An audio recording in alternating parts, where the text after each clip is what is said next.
Chapter 14. The idea of Matthew about God.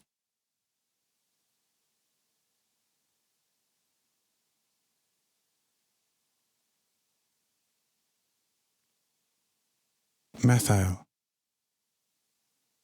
Look, what you call God, I call the living water.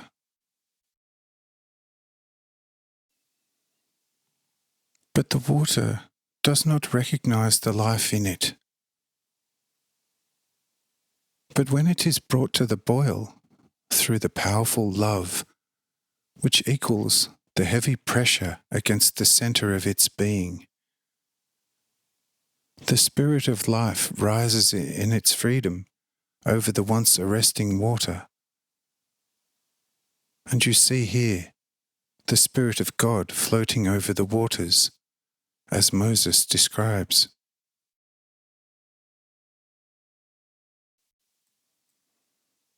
And the Spirit recognizes itself and the water, and knows that it has been the same as the water since eternity.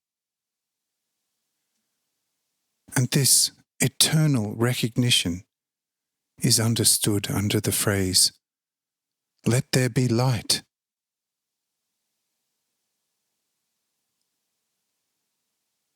But your spirit, friend, will also float over your boiling water of life.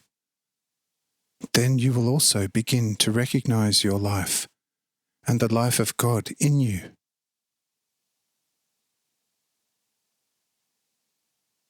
You see, all existence must begin to be. It must have a beginning. Otherwise, it can never exist.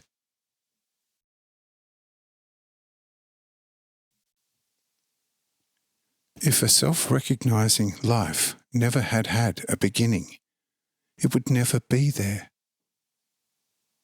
But because it began, it has been there for a long time, as we are also here because we once have begun to be what we now are. But we were here before this existence, like the undeveloped cold spirits in the cold, still water. And the highest life power in God has a double existence. Firstly, a mute existence, and next, an inner active beginning, free seeing through and through itself. Thus, Moses says, "In the beginning, God created heaven and earth, and the earth was void and empty and dark in its depths." Who or what is then the heaven, and what or who is the earth?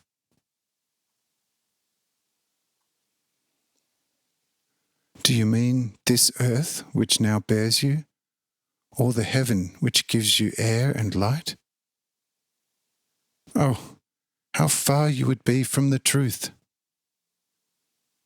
Where was this earth then, and the heaven?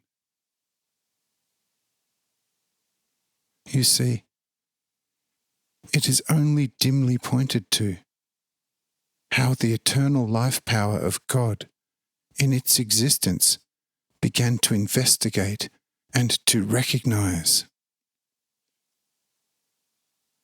And there, heaven represents the self-recognizing wisdom of itself. But in the loving concentration of its center, which is meant by earth, it was still dark and void and empty, without a deeper recognition of the own self.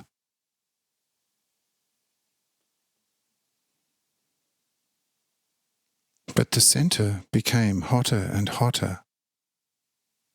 The more the outer self-consciousness began to press on it,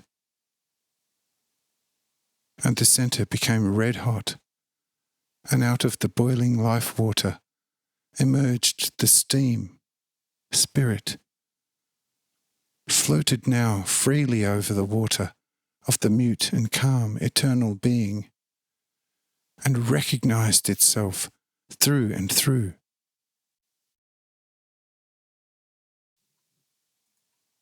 And this recognition is then the light which, as Moses says, God lets be right after the creation of heaven and earth. Only from then on, God, like a spoken word, becomes the Word himself.